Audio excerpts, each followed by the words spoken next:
안녕하십니까, 송광입니다. 오늘은 약사전에 대해서 살펴볼 차례가 된 것 같습니다. 약사전은 그렇게 사찰에 가서도 흔하게 볼 수 있는 것은 아닌 것 같아요.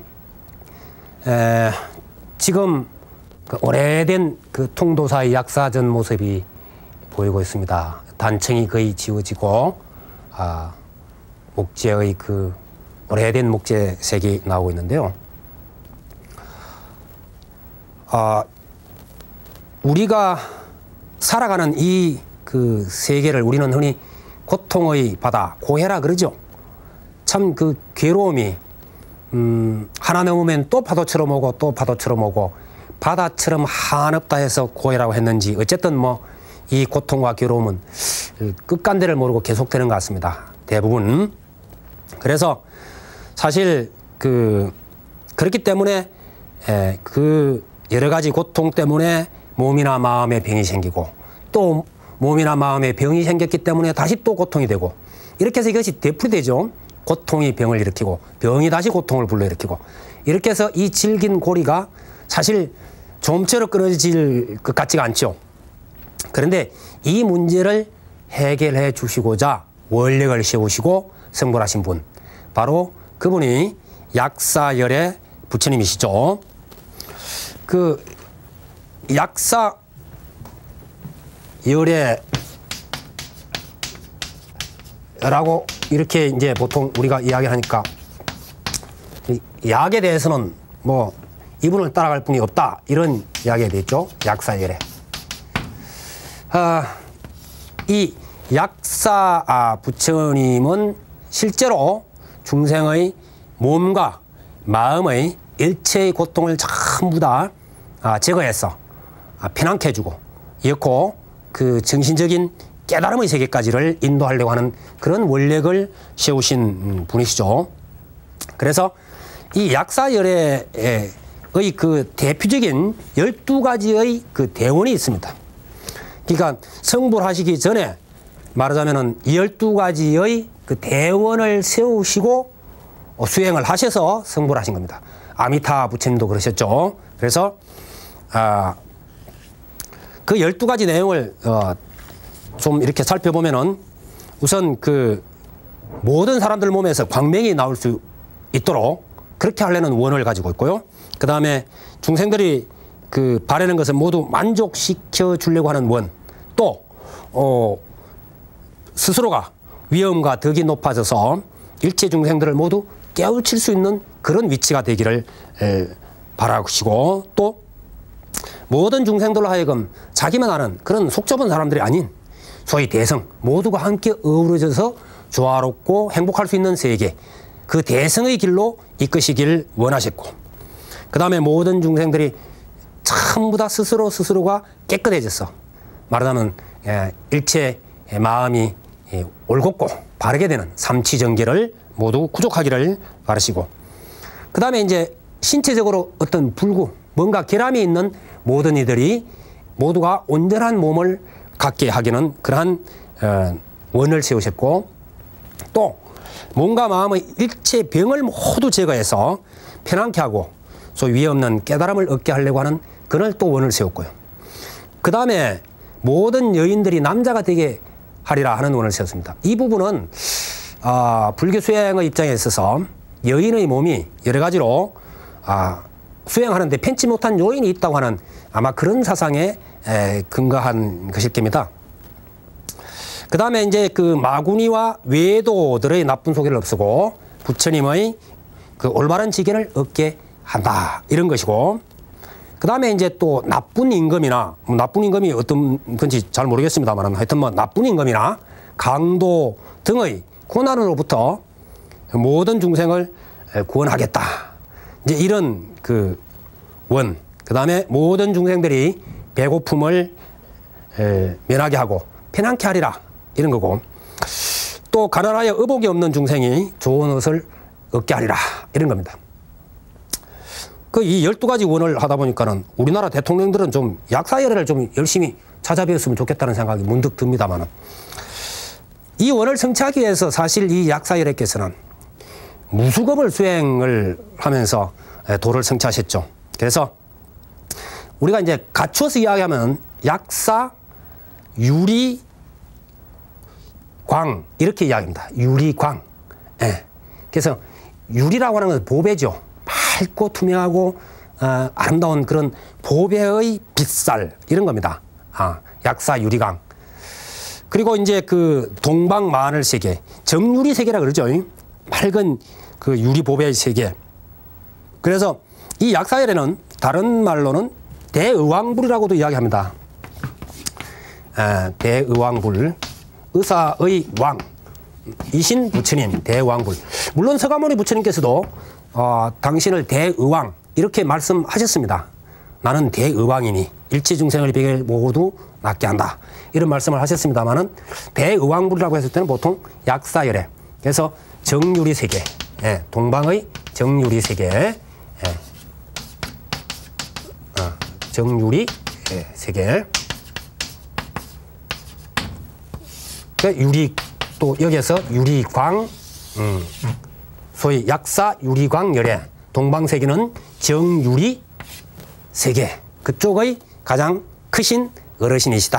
이런 이야기가 되겠습니다.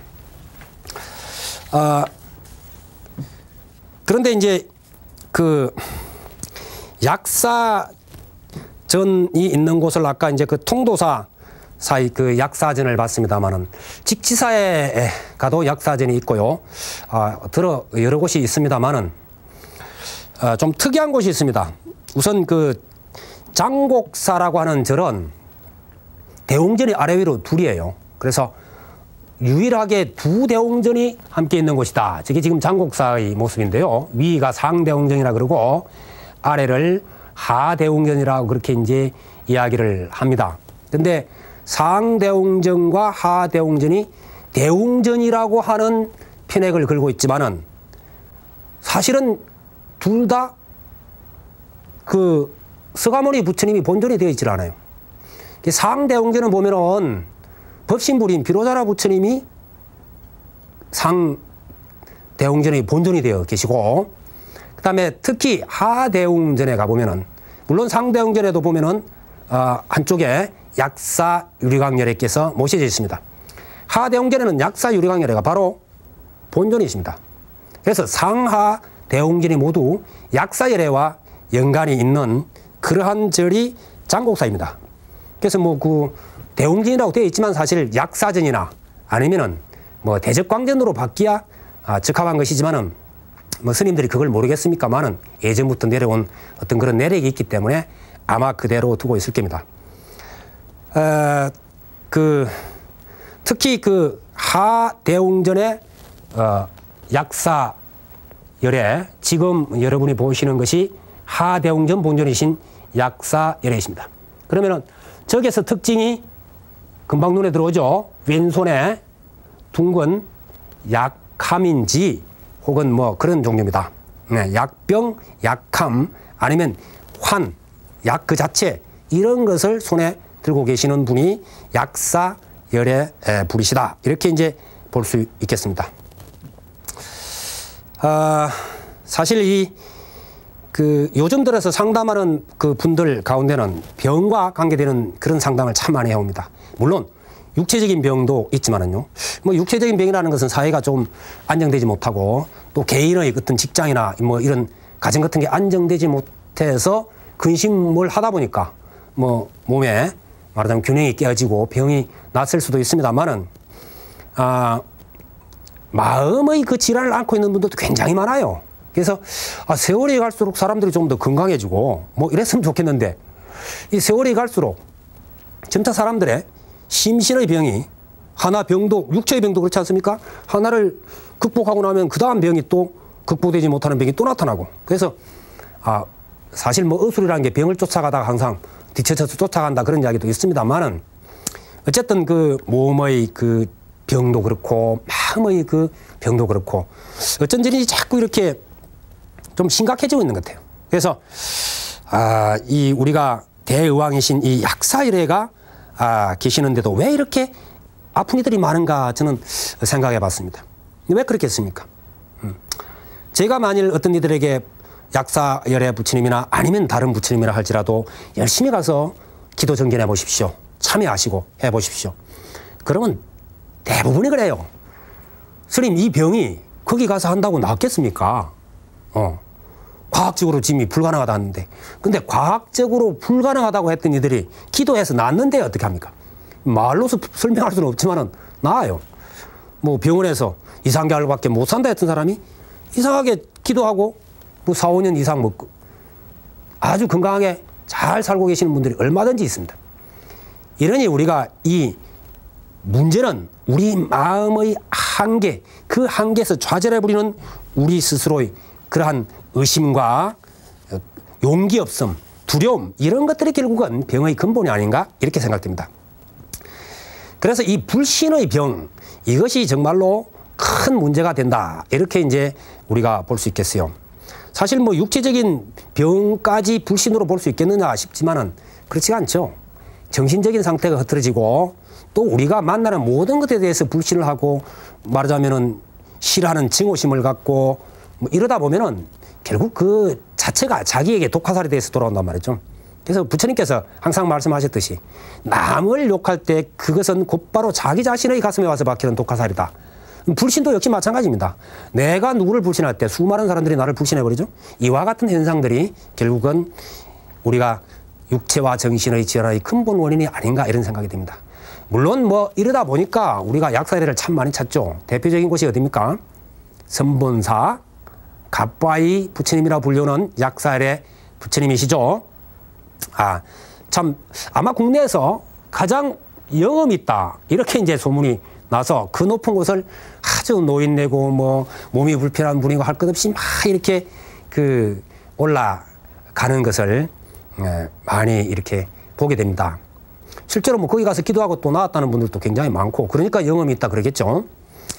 그래서 이제 그 장곡사가 아까 그 약사 도량이다 이렇게 이제 말씀드렸지만 동화사도 또 그 팔공산의 그 선본사 약사열애가 계신가 하면은 동화사도 통일약사 대불이라고 해서 사실 큰 부처님을 근년에 모셨죠. 그래서 이 동화사도 지금 약사 도량과 무관하지 않은 그러한 사찰이다 이렇게 이제 보면 되겠습니다. 그러면 우리가 약사열애를 칭견하고 또 우리가 그 몸과 마음의 병을 나을 수 있는 그러한 방법들은 없는 것인가? 어떻게 하면 되는 것인가? 여기에서 저는 생각해 볼 만한 설화 하나를 소개를 하려고 그럽니다. 그것은 바로 마곡사에 가면 대광보전이 있습니다. 위에는 대웅보전이 있고 밑에는 대광보전이 있는데 대광보전은 비로자나 부처님 모신 것이죠. 근데 그 법당은 그 특이하게 마룻바닥이 보면은 그 참나무 사짜리로 되어 있어요. 손으로 짠. 그 사짜리는 예전에 그 안전뱅이 그 신도 한 분이 오셔가지고 아주 자기 몸이 건강해지를 간절히 기원하면서 100일 기도를 했답니다. 근데 그 100일 기도를 하는 동안에 그 부처님을 생각하고 또 마곡사를 위해서 하나하나 그 사태를 짜기 시작했다 그래요. 그 몸도 불편한 그러한 입장에서. 그래서 100일 기도도 원만하게 참회도 잘하고 다 마쳤고 이 사짜리도 무사히 다 짤 수 있었다 그럽니다. 이 회양하고 이제 나가죠? 그러면 당신의 몸의 입장에서는 일어날 생각을 엄두를 못했던 거죠. 이때까지. 그런데 자기도 모르게 벌떡 일어나서 나갔다는 거예요. 물론 뭐 그것이 전설적인 이야기니까 그러려니 이렇게 이제 해버릴 수도 있지만은 문제는 바로 이제 우리가 그것은 전설이다. 그것은 설화다. 그것은 스님들이나 하는 얘기다. 뭐 이렇게 못 박아버리는데 더 문제가 있는 것 같아요. 왜 그러냐? 실제로 이제 지금 우리가 지금 많은 부처님의 정각을 대웅전에서부터 대적광전 또 무량수전, 미륵전 해서 약사전 이렇게 쭉 왔습니다. 그러면 부처님의 그 존상들이 전부 다 모습이 다르죠. 그러면 왜 부처님들의 모습이 다 다르냐?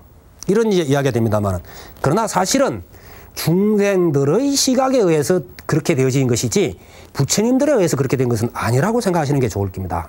그래서 우리가 이러한 그 부처님을 칭견하러 갈 때 항상 저는 그 금강경의 이 구절을 생각했으면 좋으리라 생각됩니다. 아마 불자님들은 잘 아실 거예요. 네. 범소유상 개시허망. 일체의 모든 소위 상이라고 하는 것은 다 이것이 허망한 것이다 이런 말이죠.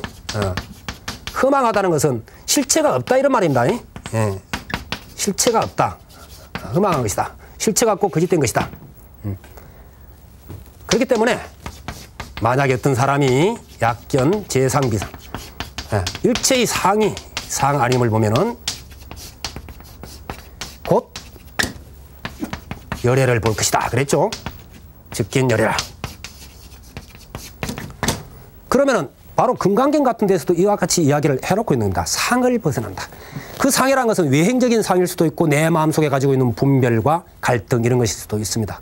그래서 선에서 이야기하듯이 100척이나 되는 장대 끝에서 한 걸음 더 나아가서 모든 것을 던져버릴 때 그게 새로운 길이 있다고 하는 것을 그 이치를 안다면은 우리는 병도 그러하고 또 우리의 고통도 그러하고 모든 것을 쉽게 넘어설 수가 있을 것이다 하는 것을 이 불전을 돌아보면서 여러분에게 해드리고 싶은 얘기입니다. 다음 시간에 다시 뵙겠습니다. 성불하십시오.